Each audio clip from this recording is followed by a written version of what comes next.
Bistro on Bridge, a local brewery, just added something new to their space, and it's definitely a blast from the past. This spot is brought to you by Freeze Insurance. Formerly a one-level bar and eatery, Bistro on Bridge was able to start a renovation project that included not only a complete redesign, but an addition of a second floor. Club 212 was previously in that space until they closed down to make way for this ambitious project. The president of Bistro on Bridge is excited about the expansion, but also about its new psychedelic centerpiece.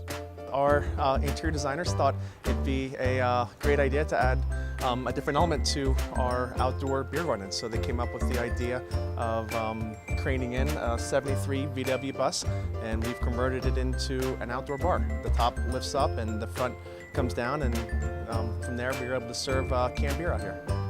Bistro on Bridge offers a wide selection of alcoholic beverages, including a number of signature craft beers. They also flaunt an inventive menu with an energetic nightlife, and on the verge of reopening, they're certainly a place to be on the lookout for. For Voxy Pop, I'm Troy Johnson.